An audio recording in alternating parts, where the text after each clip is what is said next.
I have entitled Pilgrim Ships. Have you ever wondered how long has extraterrestrials been visiting this and other planets?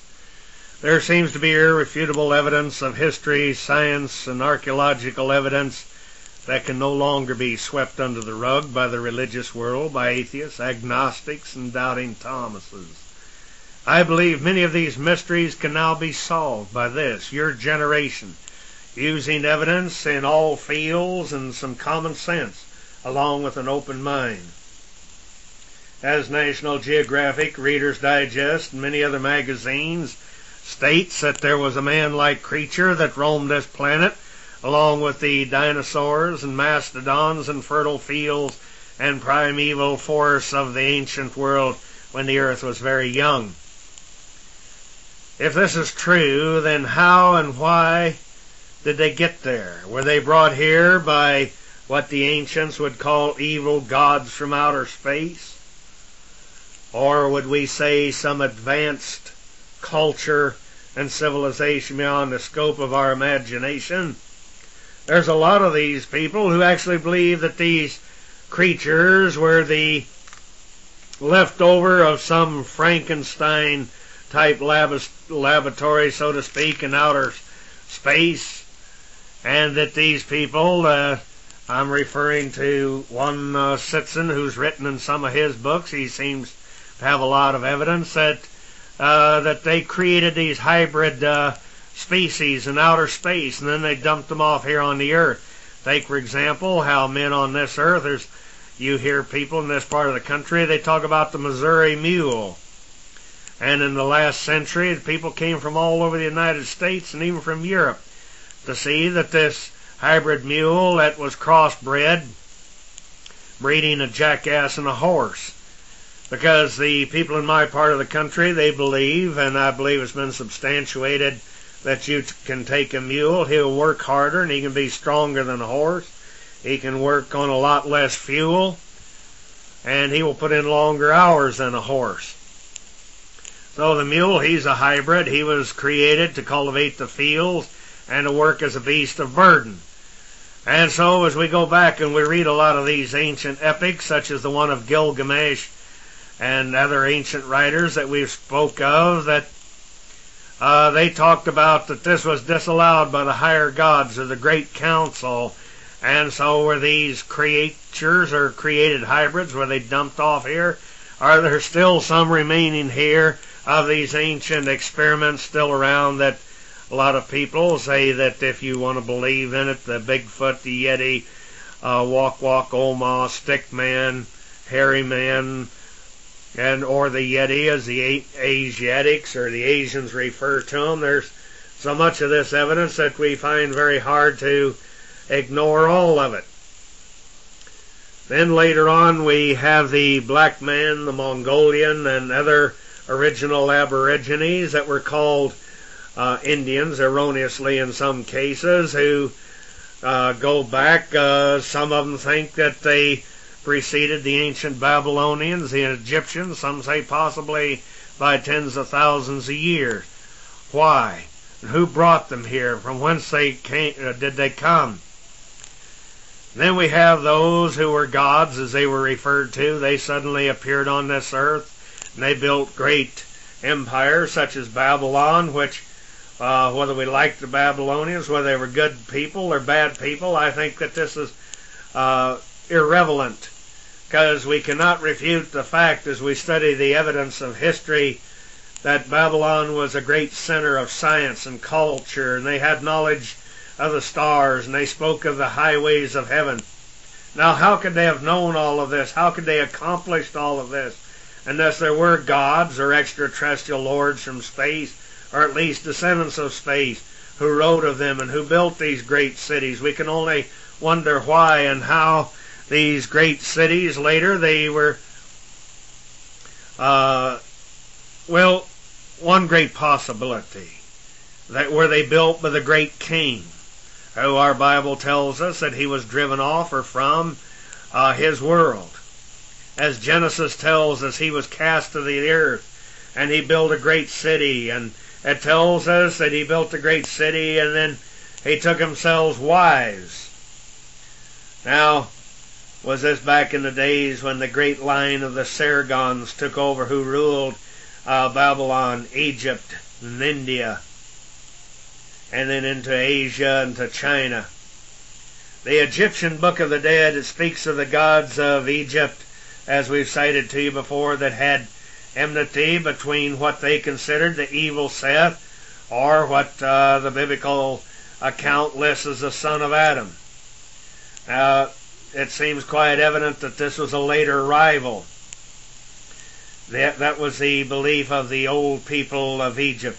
As we said, or as we shall see here, it appears that some of these of the Adamic line, there's great evidence that they came in great spaceships and they closed the places of worship in Egypt. And then it tells us again, the books of the dead, that they ascended to, once again to heaven, or shall we say outer space, like we have even in the biblical account, who can refute the where it speaks of the ancient Enoch, who went back to heaven without seeing death. Later on we have the account of Elijah, who was called back to outer space and then reappeared centuries later at the mysterious Mount of Transfiguration, along with Moses and Jesus, and some of the disciples were privy to this. They saw this great thing, and we understand here now Transfiguration. In other words, transporting you from one place to another. But we've not questioned this. So it seems that the story seems to have started and passed so distant and dim that the account has now become blurred to us. Can we find enough pieces of this mysterious puzzle to make a panoramic picture that'll make sense by finding the roots of the different species of mankind and their telling of their arrivals from the stars and where they migrated, or their migration took them to this planet? Now let's start with Egypt. Now let's examine a little bit of the evidence of the Pilgrim ships that landed in that land, which our modern scientists agree is the center of the earth. If there's any validity to this, where's the evidence that the star fleets landed there? And why? And did they deposit their Pilgrim ships there? Granted, the more questions that we come up with, the more questions we have. And it seems to the point of the fact that that Khan, he represented, or Cain, he didn't represent a singular person. It appears that Abel, as we've said before, was a planet which the great Khan defeated in a war of the worlds.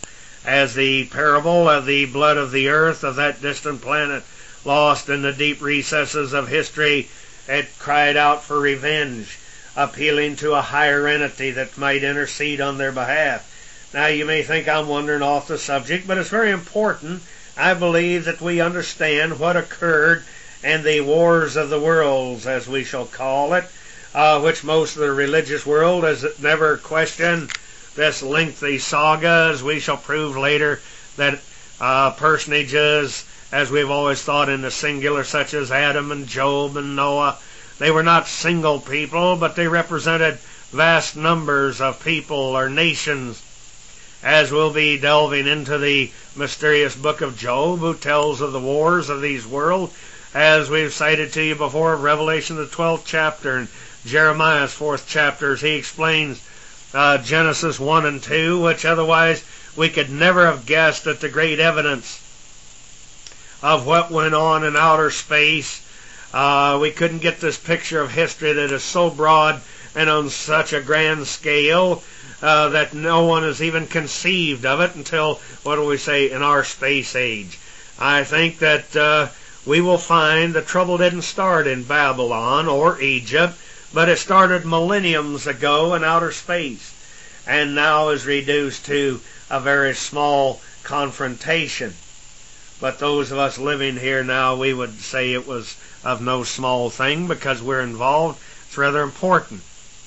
Now, by comparison, though, what I'm saying with this planet, we'll find this mystery man Job here, who has many names and implications in the original language.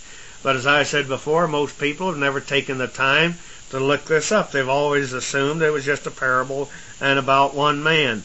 And but I think that the so-called book of Job, he gave us a hint about the different planets referred to allegorically. He referred to his sons and daughters getting together on feast days, as do the modern Israelites. But it seems that they stayed from the feast days, or meaning the law that was laid down by, it seems, a great higher Lord of space. The first one to rebel, it would seem, that it was Cain. And then did he actually destroy his brethren, referring to or representing Abel planet.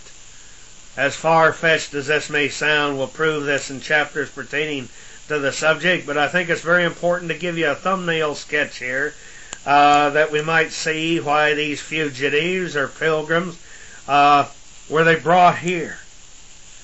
And as so many of the planets, which I believe was their original homestead, became uninhabited.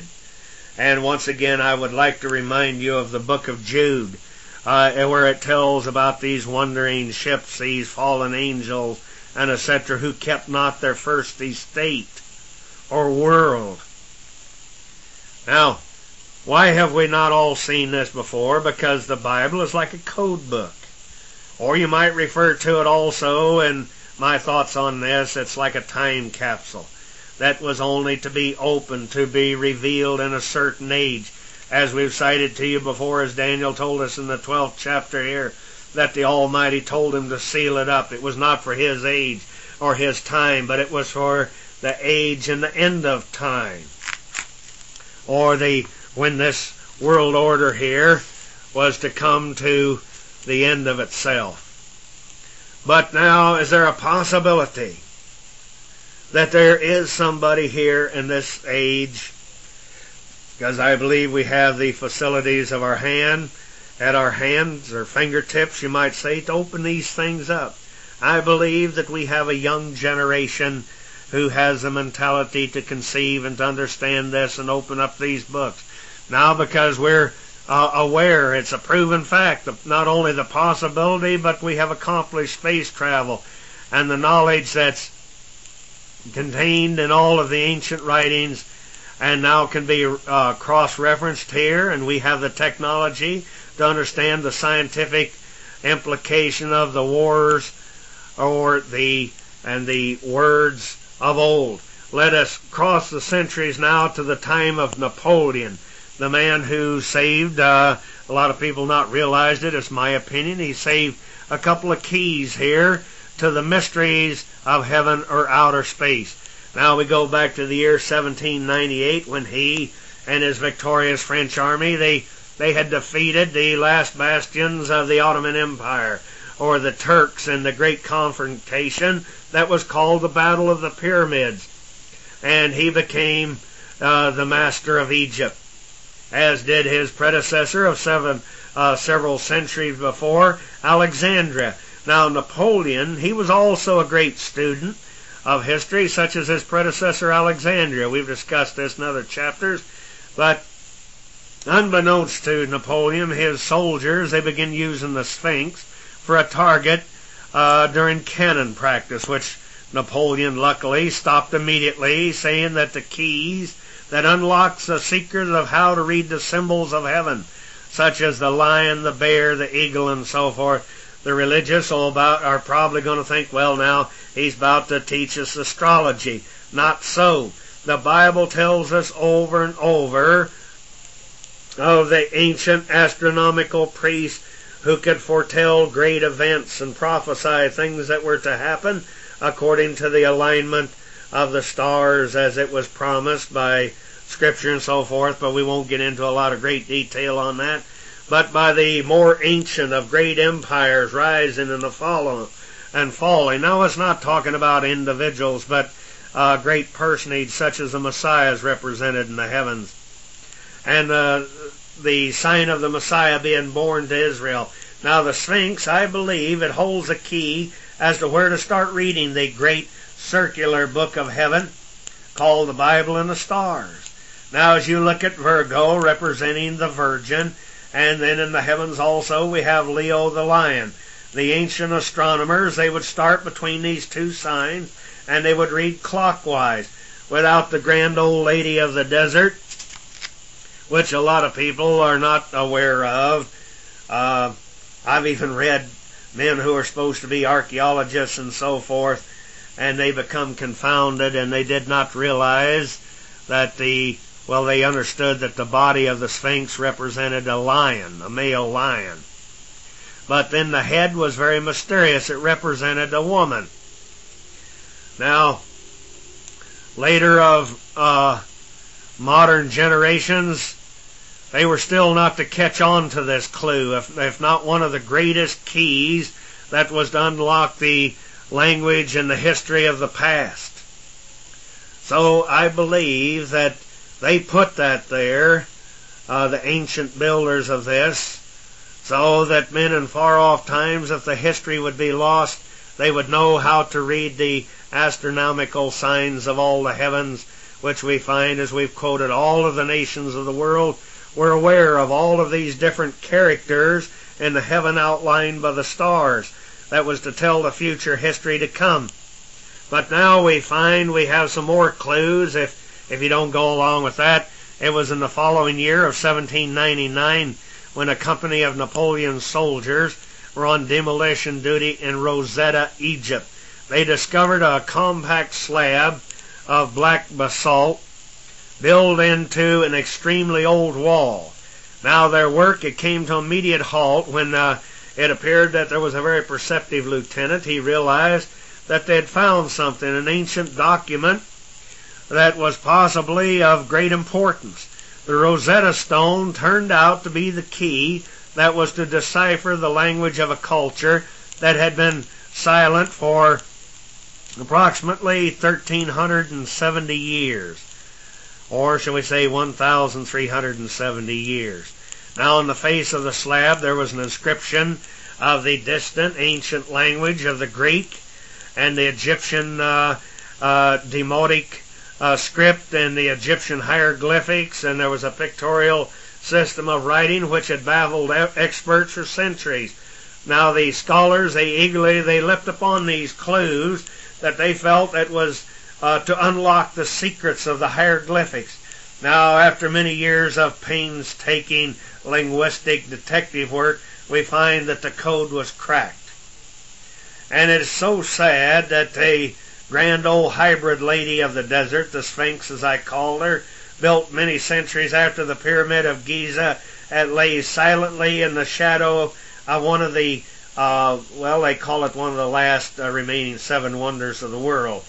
Now, surely the Almighty and His extraterrestrial watchers of old, they have tears in their eyes, as it appears so many of our generation of the sex, money, and power, they ignore the wealth of knowledge that's contained in the Pyramid of Giza that points to the secrets of heaven and immortality. Now, many men, probably, they won't use the shelves of books that are on the subject of pyramidology that's been written by men of great renown, engineers, astronomers, and scientists. And we have the mathematics, we have the science and the computer and the equipment, but the best that shall we say, the bulk of humanity out there, the only thing they know that if you build a miniature pyramid, you can sharpen your razor blades and you can preserve fruit. Well, that awesome monument, sometimes referred to as the Great Pyramid of Giza. Now, what we have to realize, there's over 80 pyramids built over a period of 1,000 years there. Most people believe between the 27th and the 18th century BC. Now, the most famous of them being Giza, one of the only 3 of any note or size. Now, the smaller ones, they're nothing more than ruins. But what we're concerned with is Giza, the largest, which, by the way, is mentioned in one of the books of the Bible.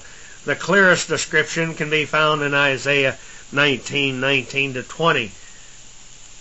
In that day there shall be an altar to the Lord in the midst of Egypt, with a pillar. The Hebrew word is M-A-T-S-T-S-E-B-A-H. Correctly translated, it means a monument, at the border thereof to the Lord. and it shall be for a sign and for a witness unto the Lord of hosts in the land of Egypt. Now, one of the hundreds of things said about the great edifice, mainly by the scientific world of late, is that it was originally built as a beacon, like a lighthouse, to guide extraterrestrial ships to the shores of this earth. Now, originally, the shiny outward layer of bright limestone that at one time did cover this great pyramid, it had been stolen and carried away to build mosques and buildings in Baghdad and Cairo. Now, Isaiah said it was a witness to the Almighty, the extraterrestrial Lord of outer space. And there are many people who believe that it may give off some sort of vibrating, pulsating signals to outer space as a beacon. It makes sense in the light of discovery of a great pyramid on Mars, which possibly, as I've looked to a lot of these pictures that were brought back, it seems that there's more than one pyramid on the face of Mars, and also, as we've cited, there's a giant face of some ancient ruler or ancient king or lord of outer space. Also, the book of Job, it represents a race of people who came from the stars and their records in this great historical account that seems to go back beyond the first recorded history. As I said before, it's the oldest book in the Bible, even before Moses and his account of history. Now, he hints at pyramids, possibly on other planets, and we're talking about Job now. He knew who built them and why. But this is another book and another subject which we hope to cover in greater detail. Let's consider a little background on the pyramid, and then especially the Sphinx, and maybe we'll be able to see the connection of the pilgrims who came in the ships to this planet, and they left evidence as to who they were and where they came from and what they left for us to puzzle over. Now, let's take another writer of old who gives us some clues, and I don't think that, I think a lot of the pyramid buffs, they've overlooked this one and not considered it. But in Jeremiah 32:18-29 states that God has set signs and wonders in the land of Egypt, even unto this day.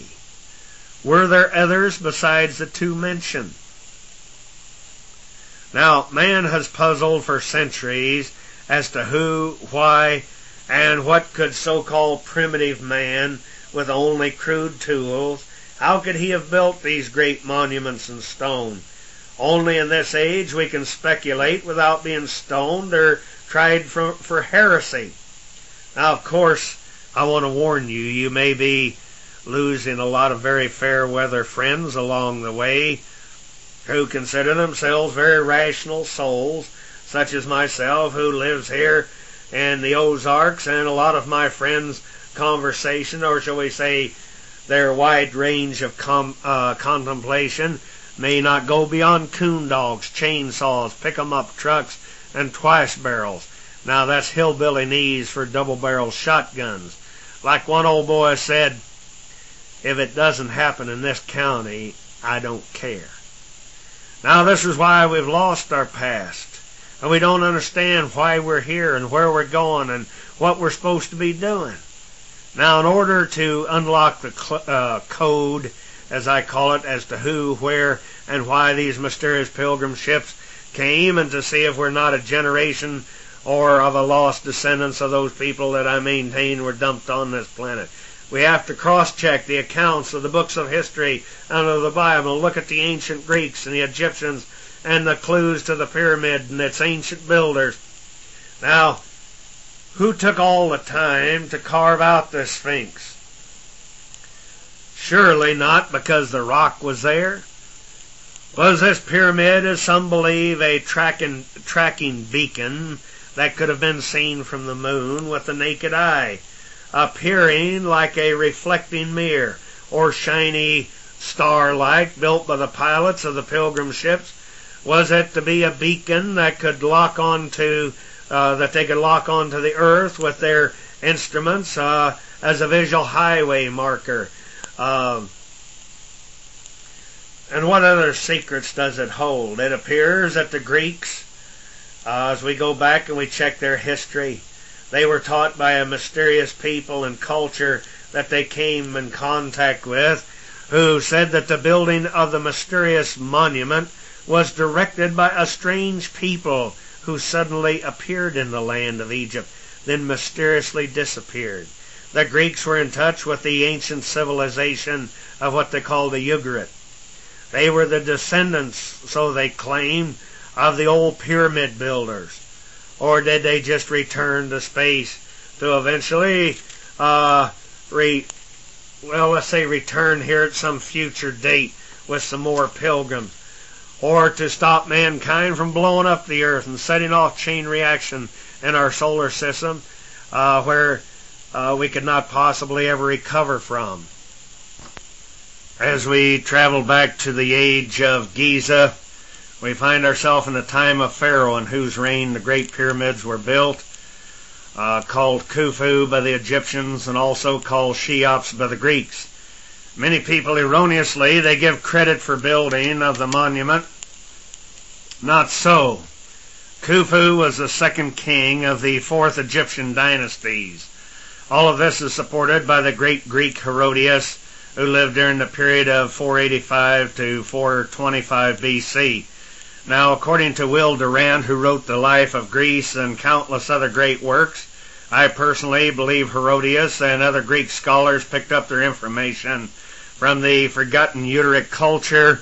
Besides Herodias, there were others that point to the fact that there were strangers who came to Egypt during the reign of Khufu, and they supervised the building of the Great Beacon Pyramid.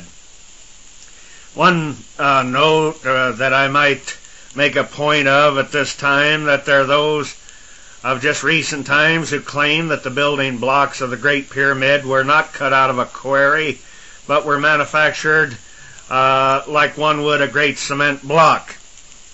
There are mysteries in Egypt. Another one that still puzzles the world, the Great Pyramid of Saqqara, said to be the first large stone building ever raised on earth. It is claimed that it was constructed by King Zoser. The experts claim that there is only 100 years difference between Zoer's and the Cheops Pyramid. The difference is so extreme that they could not possibly have been supervised by the same engineers or builders, if you like. It's my personal opinion that Zoer's was possibly a later bad copy. Now, Herodias, who has been called the father of history, wrote that Cheops reigned 50 years, and that his brother Sephron, who succeeded to the kingdom, reigned approximately 56 years. Thus, it adds 106 years are reckoned, during which the Egyptians suffered all types of calamities.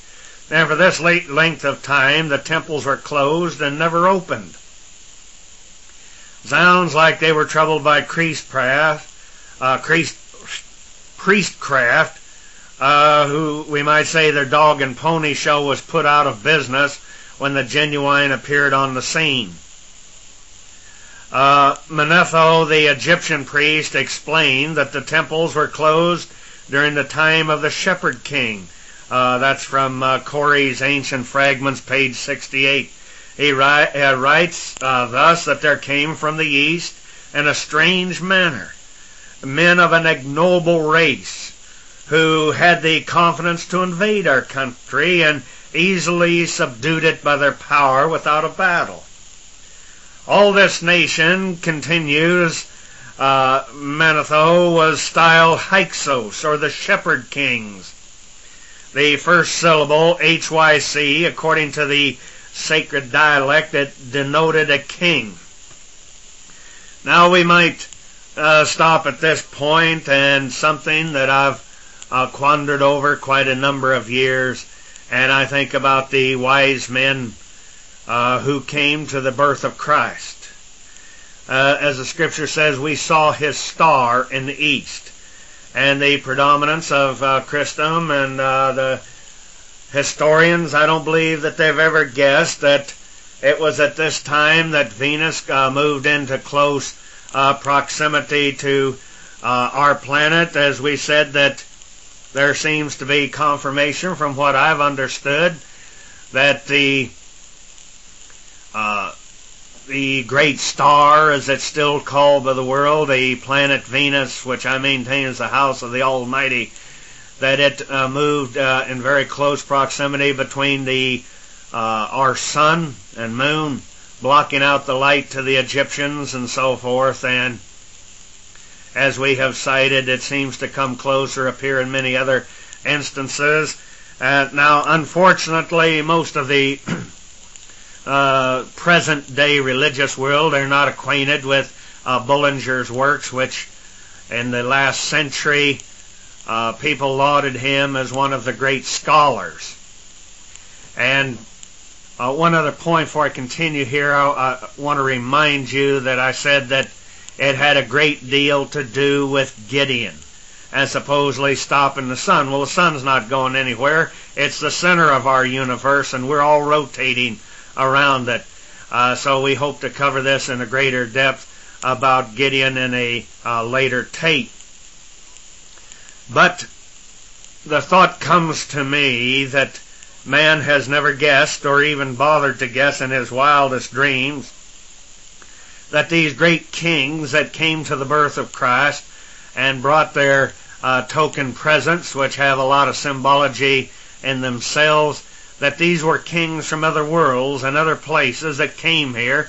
Because as we go back, speaking of Bullinger, as we get to study the ancient astronomy, and you remember it was the great astronomer priest that went and tipped off Herod that the Messiah was to be born.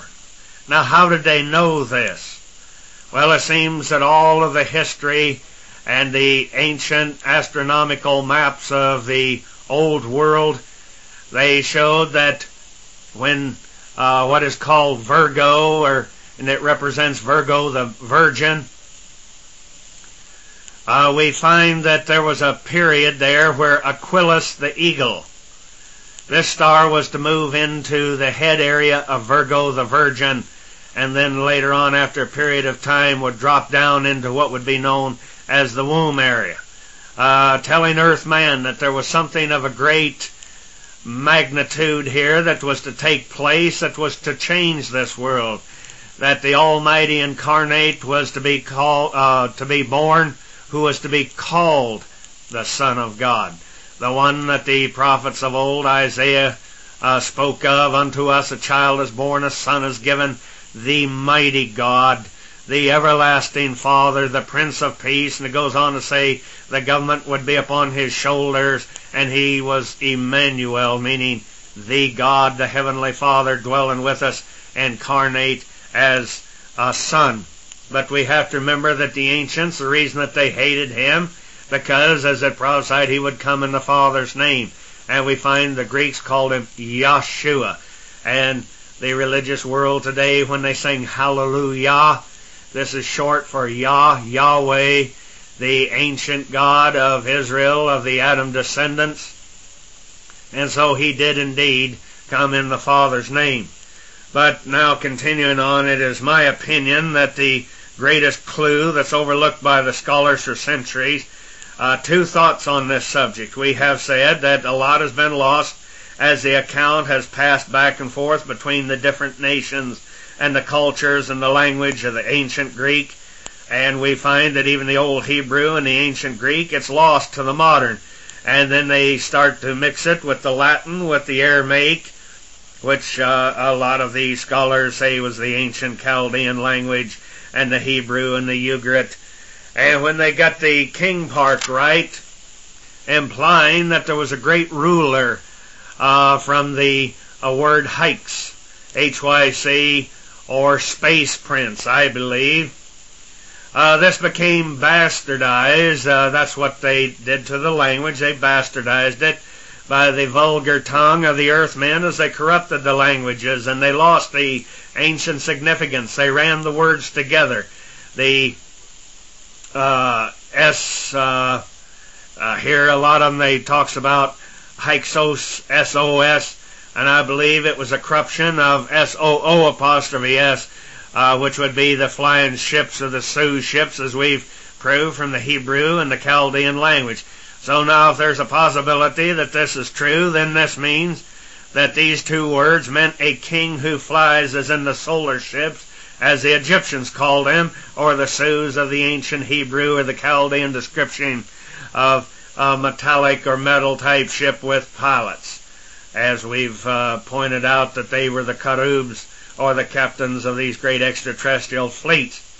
Now let us not overlook the second clue, shepherd kings. The ancient language did not take as many words as English to tell a story. It could be compared to shorthand, as we, I believe, have shown in other chapters. The house of the Almighty in the Hebrew was called the house of the ram, depicting, a male sheep or the head of a herd or a flock. Now, in the following chapters, it appears Ezekiel, Gideon, and others had extraterrestrial ships that came to them with the emblem of the ram of the ship, or on their ships, that was showing that what extraterrestrial squadrons they belonged to, or possibly what area of space that they came from. So we find then that the Hyksos were the kings in space, or kings of the Sioux, kings of the eagle ships. These mysterious Hyksos, kings of the solar ships, they seem to have had some awesome control over King Cheops here, as to induce the king to shut up the idolatrous temples and to comply, or compel his subjects to labor in the erection of the Great Pyramid under the Shepherd Prince. Now, at Egypt, we find that their national religion was overturned in favor of a more simple worship of a one true God. As we know, he was called Ra. Was this actually just another meaning or name of the ancient Hebrew God Yahweh? And we find that upon completion of the Great Pyramid, ancient writings of the historians say that these foreign people withdrew, and their departure was the cause of great rejoicing among the Egyptians. The restraint being removed, the people returned with fresh zest to their idolatrous practices. Egypt tells the rest of the story on the long slide as what today we call a third-rate nation that is ruled or dominated by Russia. Now, Bible chronology and the findings of the archaeology have established the date of the start of the building of the Great Pyramid at approximately 2623 BC. Now, there's a lot of people that argue over this date. Some say that it's older, and, well, anyway, this has caused many Egyptologists to dispute today the Hyksos theory, since modern archaeologists have labeled a much later migration into Egypt as Hyksos, and they have assigned a period of 1800 to 1500 BC as their domination of parts of Egypt. But we can't help but wonder, now these Egyptians were not slouches. They had learned from some extraterrestrial intervention, as they spoke of men coming in solar ships and so forth, and they had the science of astronomy and engineering feats at the day that would be very difficult for many nations of the world to match. And so we can't help but wonder what appears here, that Upper and Lower Egypt, which in its day was a great empire. So without any battle, these people submitted to these great Hyksos shepherd kings.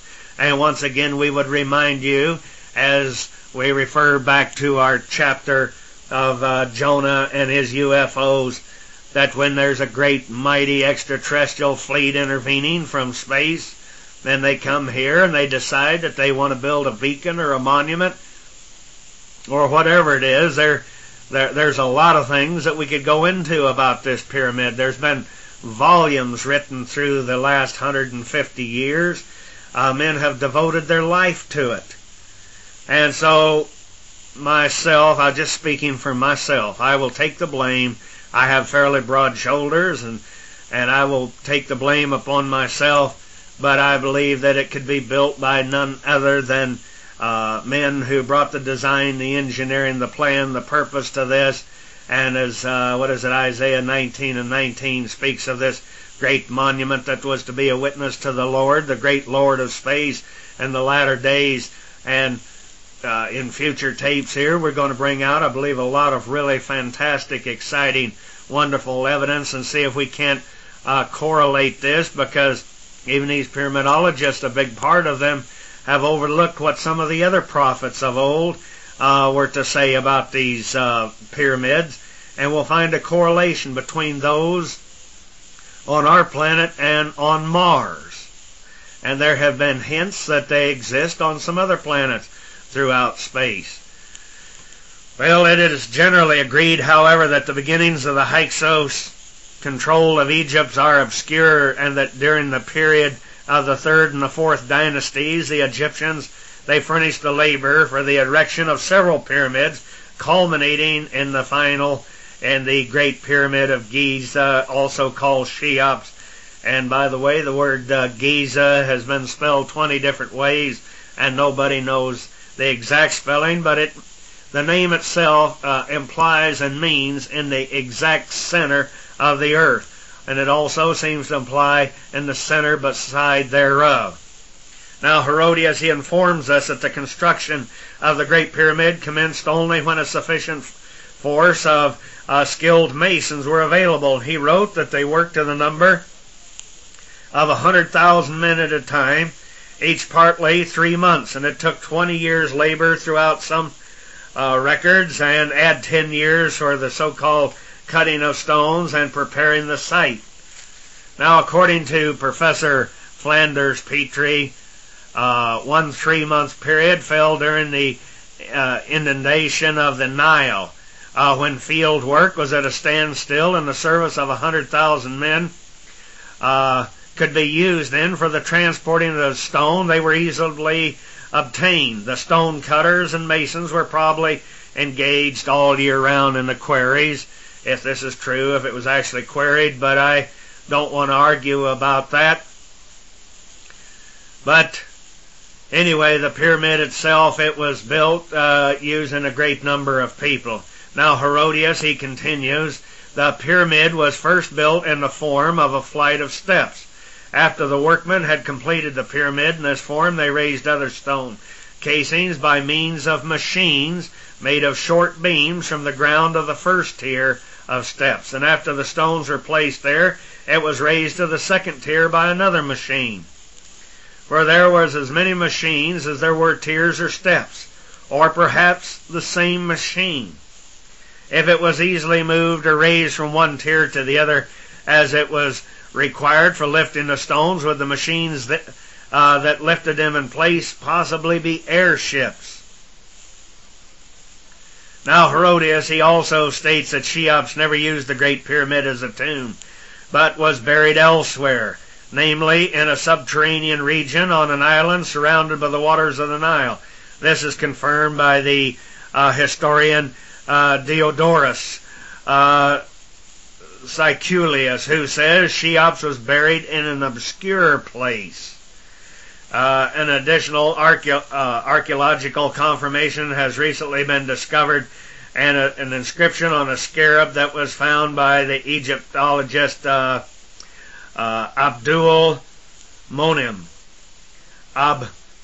Bakar, which speaks of the southern tomb of Khufu. The southern tomb was obviously not a pyramid, which could not conform to Diodorus' inscription of the obscure place. Now both the second and the third pyramids, they were clearly intended to serve as sepulchres for the kings who built them.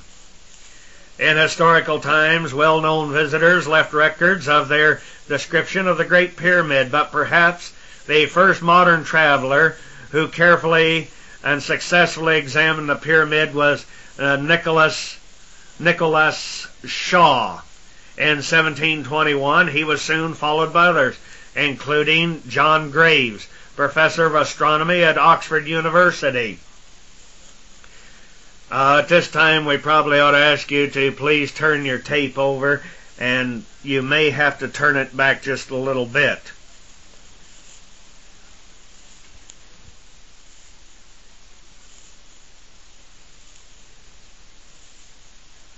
and measurements. Now, there's been many brilliant, astute astronomers and scientists over the last 2 centuries who've devoted their lives to the science of this edifice and what it points to. But I think they've tripped over the key that unlocks the door to the secret of the pyramids. Mathematics gives us the distance to the planets and the formation of the stars and symbols of history and past and future events, prophesying even the rise and the fall of great nations.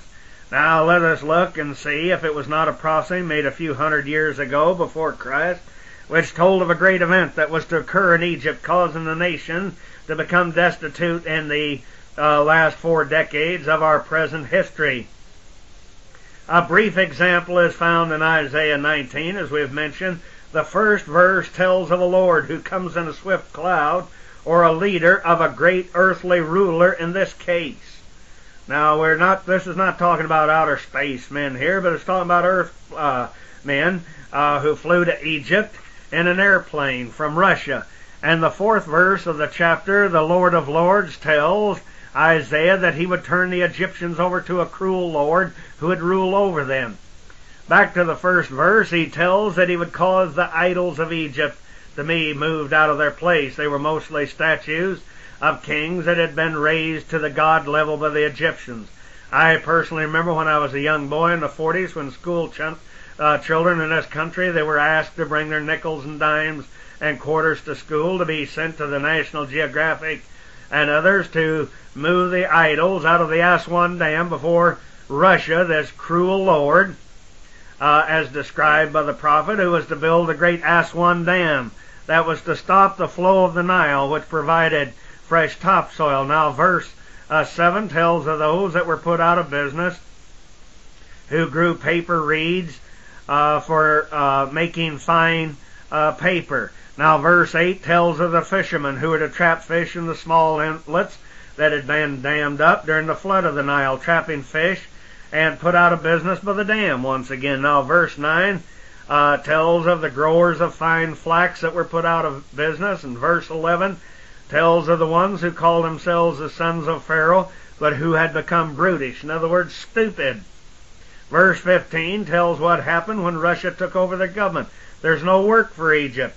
Let us cite a few men through the last 2 centuries that realized that there was great astronomical significance to be found in the ancient pyramid. It was they who discovered the corner sockets peculiar to no other pyramid, and also the relationship of the pyramid structure and the dimensions to astronomical science. It was in 1817, Cavaglia, a bold but illiterate, and he was a fanciful seaman. He became intrigued by the mysteries of the Great Pyramid. He became convinced that there was still undiscovered passages to be found inside the interior of the pyramid. Now, he gave up the sea and he settled down to explore the pyramid and other neighboring monuments. No, Cavaglia never found any secret passages. His efforts in cleaning out the known passage system, it elucidated new facts that regarding the interior of the pyramid. Now, Colonel Howard Weiss, in 1830, he was the next that made significant progress in lifting the veil of mystery from the Great Pyramid, and with the help of 100 hired laborers, he cleaned the passages of the pyramid and then made measurements and observation. Now, Colonel Weiss succeeded in interesting John Herschel, the great English astronomer, who became convinced that the pyramid and its design and construction evidenced a wonderful knowledge of astronomy, applied mathematics, and other scientific information predating our recorded knowledge by several thousand years.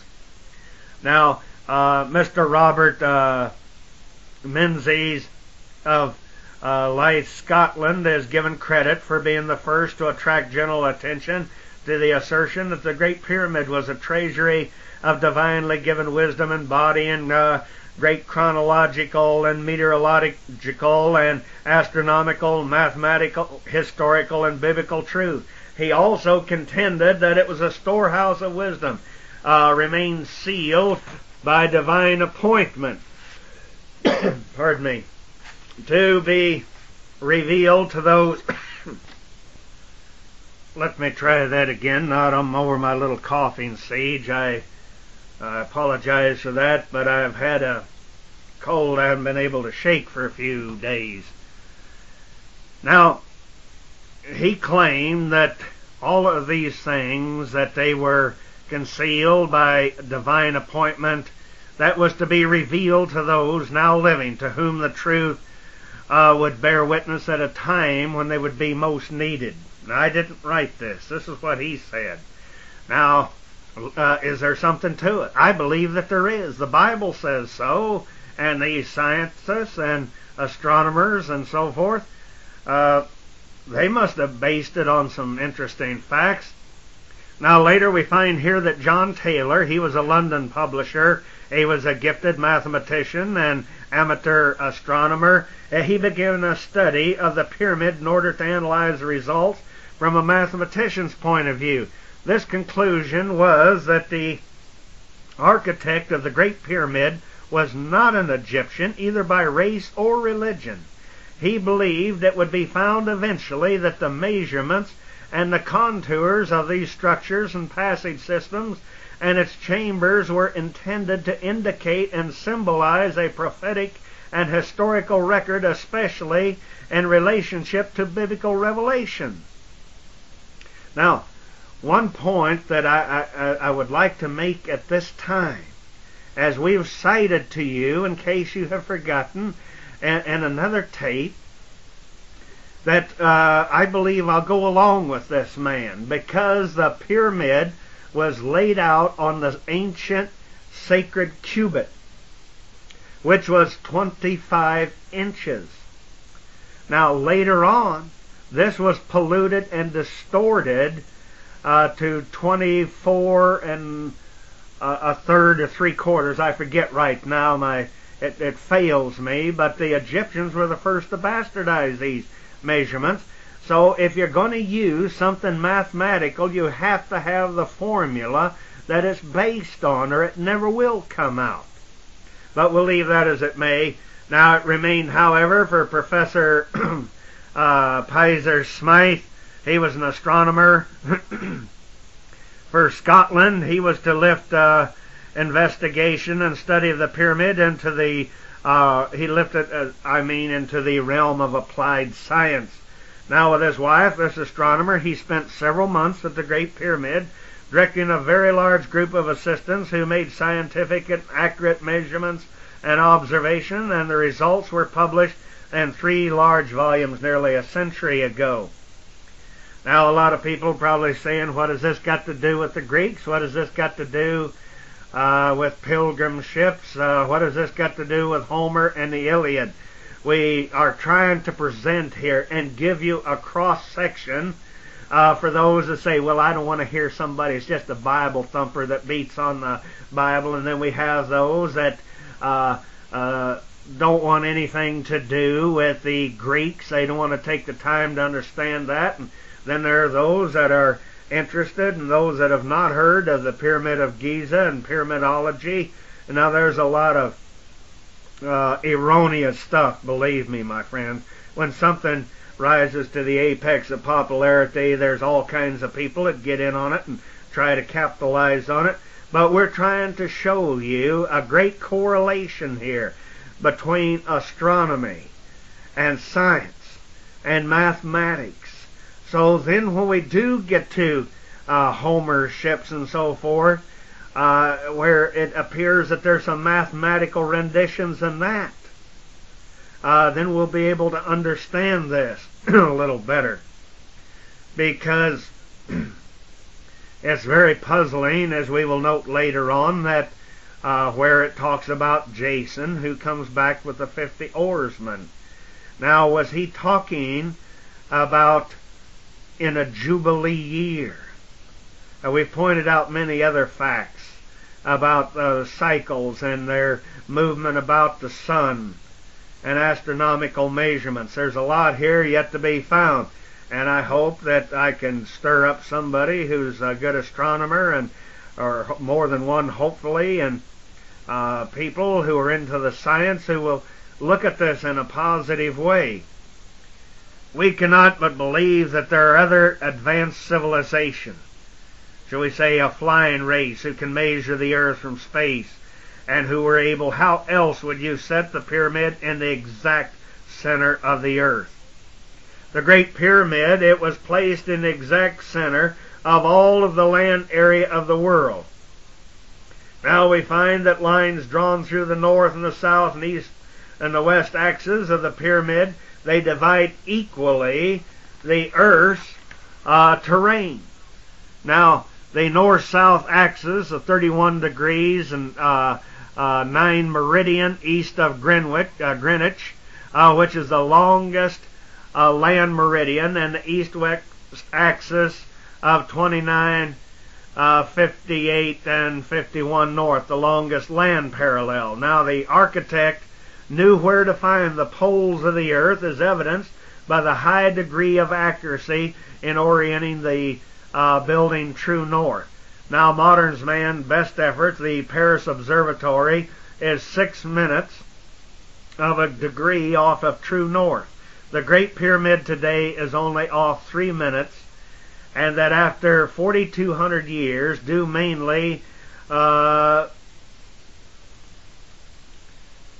to man's error and that very slight variation in the movement of the planets.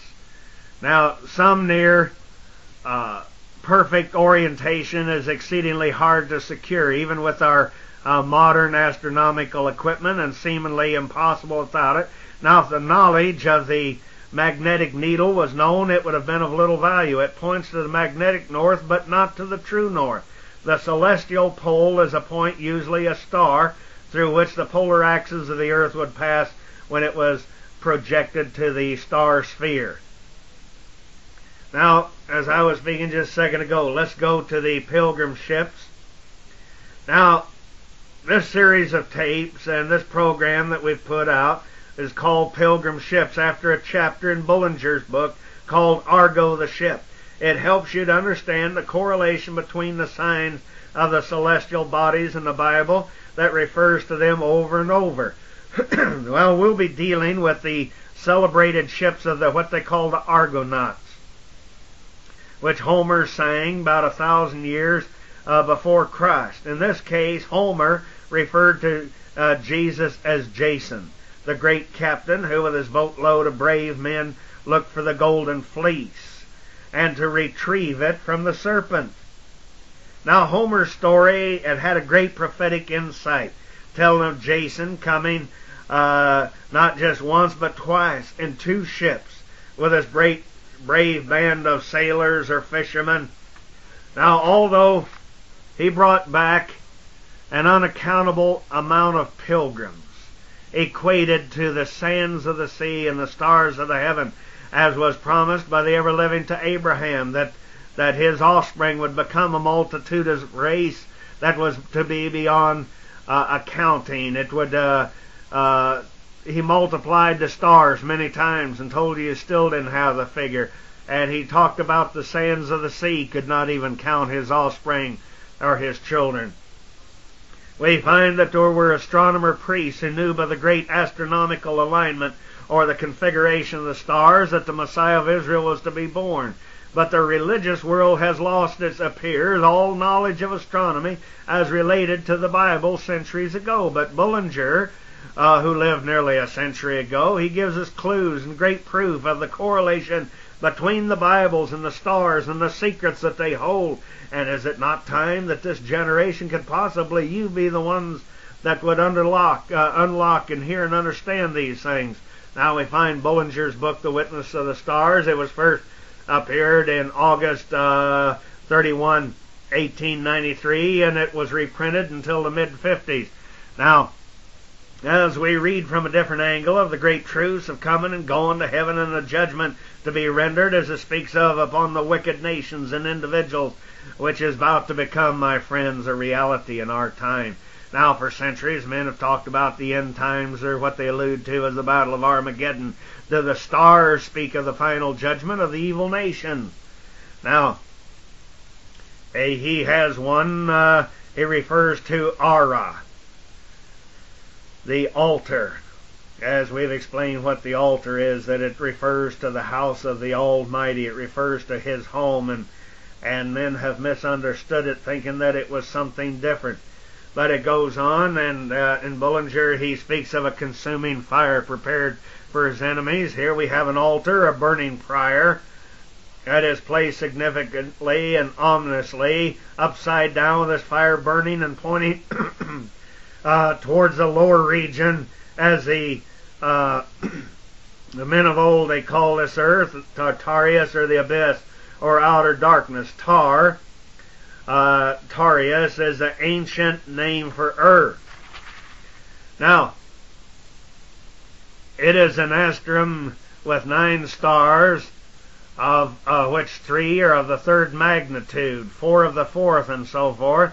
It is south of the Scorpion's tail, and when these constellations were first formed, it was visible only to the very lowest horizon of the south, pointing to the completion of all judgment in a lake of fire.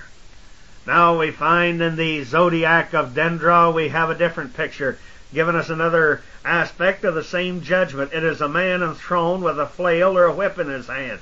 Now we might remember that Christ in the book of Revelation, he said he was coming to rule with a rod of iron, meaning that he was going to see to it that law was returned, and he would enforce them. Now when we go back to this man is enthroned with this whip or rod in his hand, his name was called Ba, B-A-U, the same name as Hercules, and which means he cometh. It is from the Hebrew B-O-H, meaning to come, as in is spoken of in Isaiah. Who is this that cometh from Edom with dyed garments from Bozrah? And the lake of fire, the final conflict of the nations involved in atomic or hydrogen warfare, the judgment brought on by ourselves. Now the lake here, it represents an area of space instead of the sea of space. The fire is fired from space. Now we know that this generation, they understand the term astronauts and the function and the ability to wander through space. When the Greeks referred to a ship that could travel through the great sea of space, they referred to them as the ship of Argo, meaning those who flew as Argonauts, as per Bullinger's writing of nearly a century ago, who spoke of the Argonauts of Homer. Again, he speaks of the ships, Argo, the ship, the pilgrim safe at home. And all through the religious world, Christendom, they talk about the mighty Jesus coming back to redeem his pilgrims and take them safely home. This is the celebrated ship of the Argonauts, which Homer sang nearly 10 centuries before Christ. Sir Isaac Newton puts the expedition of the Argonauts shortly after the death of Solomon, about 975 BC, while Dr. Blair's chronology puts it at 1236 BC. So we find that these ancient men of old, they did not believe this was a fable, but it was a very real occurrence.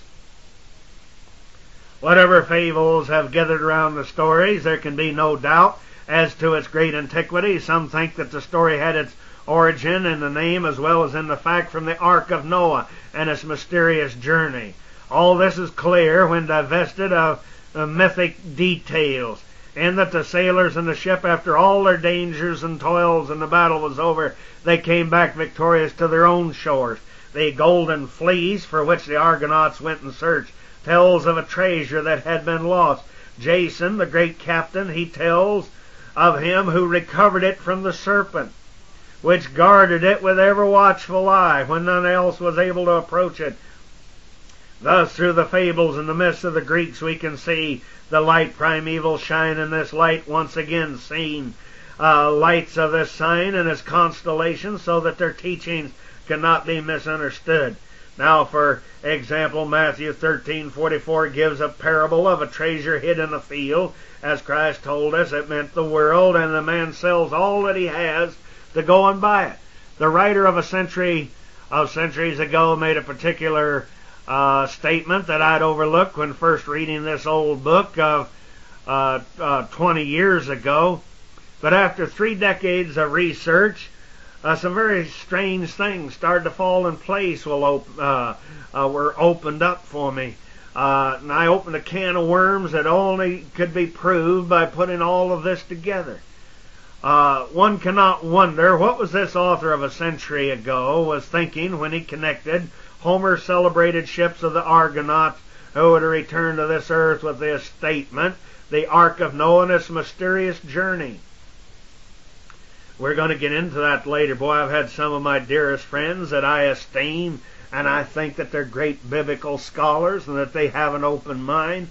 But boy, when I start to tell them that the account of the Genesis flood is the Babylonian account, it is not the correct one. It has been slipped into our scriptures.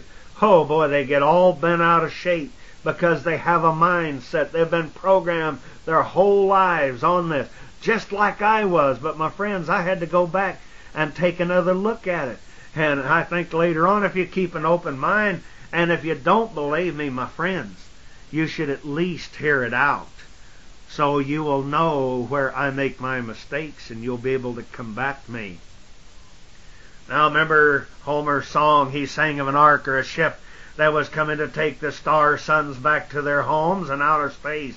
The ark Noah, the flood, as it was presented by the religious world and the men of science, well-meaning, God-fearing men, I'm sure, many cases trying to prove their story to justify that the Bible and their belief in God is well taken, but it's full of errors and nothing more than a myth that's been handed down by the priestcraft and the Jim Bakkers and others who would use some of these sorry translations, saying on God's behalf this is the accepted Bible. God does not make mistakes or err. And all of these translations are full of error. The story of Noah in reality is a saga that most of the religious world will never understand or believe unless they open their mind to this new evidence. It was actually a great extraterrestrial ship that brought the remnants of men to this earth after a great interplanetary confrontation of which the so-called flood was only a very small segment. Again, we have the ancient Greek bard here, Homer, singing of extraterrestrial ships coming for the pilgrims who were stranded on the earth to take them back to the seat of government, to their place in outer space, and to be distributed to the different mansions of space and to become the rulers of other planets after they graduate from this schoolhouse. If this is important to you, then you better consider these, my friends. Can you contemplate the possibilities? As we read Arrhenius, Homer, and others, and they say they did not have the great insight to the fact that modern man has failed so miserably to understand. Arrhenius sang of Argo, stern foremost hauled, no mark of onward speeding ship. Sternward she comes as vessels do when sailors turn the helm, or entering harbor all the oars backwater, and gliding backward to an anchor comes. It tells of the blessing homecoming when the ransom of the Lord shall return and come to Zion with songs.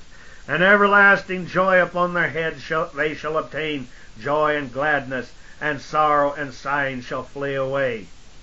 As we go back to, it sounds like, what is he doing? He's singing right here from Isaiah 34:10. It tells of the glorious Jason, of whom it is asked, Art thou not it which hath cut Rahab, who wounded the dragon? Art thou not it which hath dried the sea, the waters of the great deep? See, referring to the time of Moses.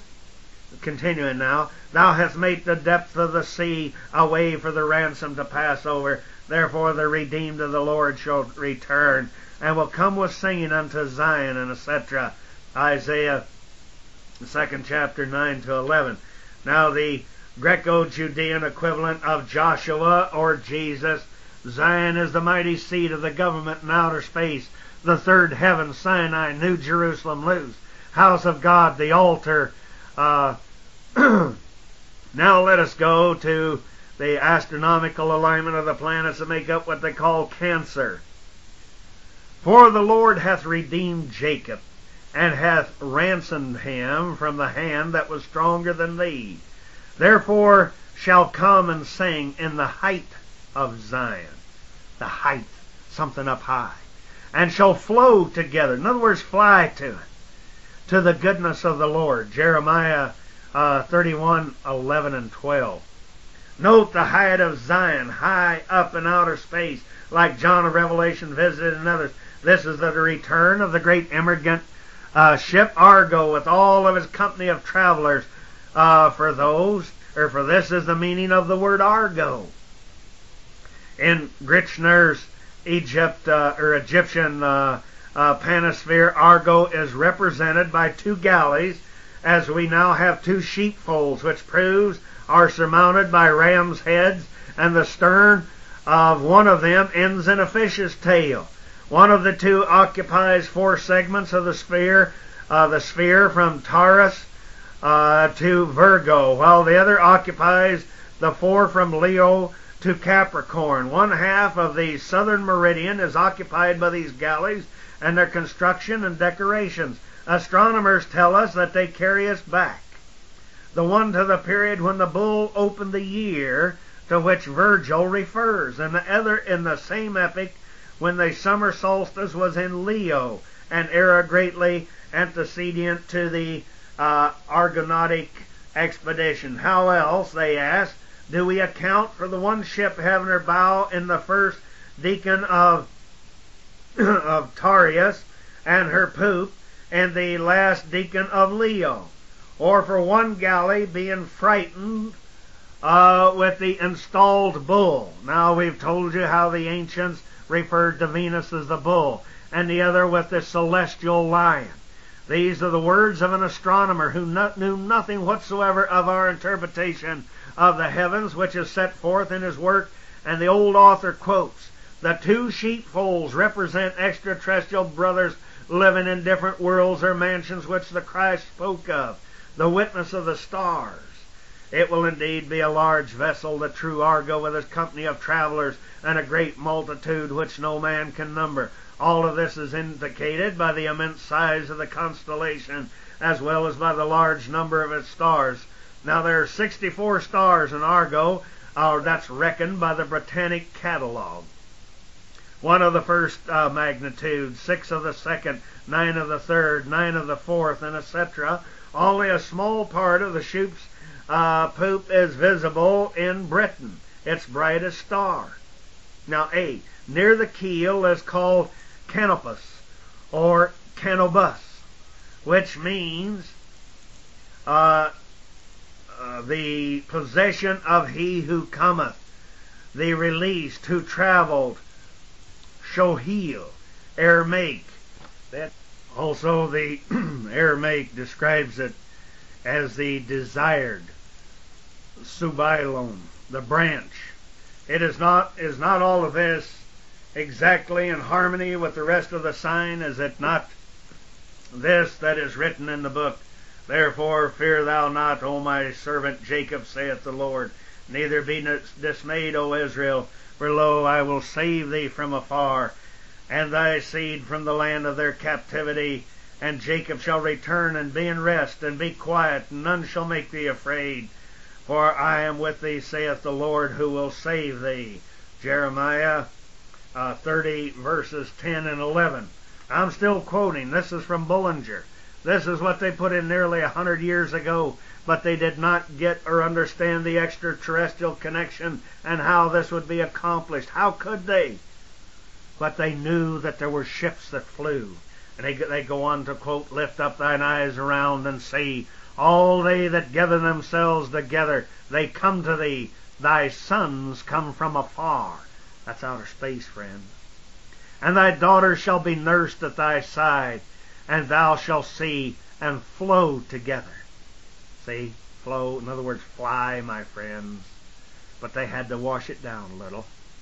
Again, quoting from Bullinger, and thy heart shall fear and be enlarged, because of the abundance of the sea shall be converted unto thee. He's talking about the great sea of unbelieving people, those of the other races and religions and peoples of this world who have cursed you and your God and your religion. We shall see, for the show's over, my friends. Who are they that fly as a cloud, and as doves to their windows? Remember what we said about the windows of space. Surely the isles shall wait for thee, and the ships of Tarshish first to bring thy sons from afar. Isaiah 60, 4, 5, 8, and 9. The whole chapter of Isaiah 60 should be read if we wish to understand the great teaching of this sign, which tells of the Messiah's secured possession, the safe folding of his blood-bought flock, the blessed return of his pilgrims, and their abundant entrance into an everlasting rest. Still quoting from Bullinger, this is a blessed home beyond this land, in other words, this world, this land of woe, where trials never come, nor tears of sorrow flow, where faith is lost in sight, and patient love is crowned, and everlasting light and glory throws around. O joy, all joys beyond, to see the Lamb who died, and count each sacred wound in hands and feet and side, to give to him the praise of ever triumph won, and sing through endless days the great things he hath done. Look up, ye saints of God, ne'er fear to tread below the path your Savior trod. Of daily toil and woe, wait but a little while. In uncomplaining love, his own most gracious smile shall welcome you above. The last verse is to you, extraterrestrials who are living on Earth at this time. And so this will conclude our chapter. We thank you for listening. In case you've borrowed this tape, you don't know our address, Pilgrim Ships.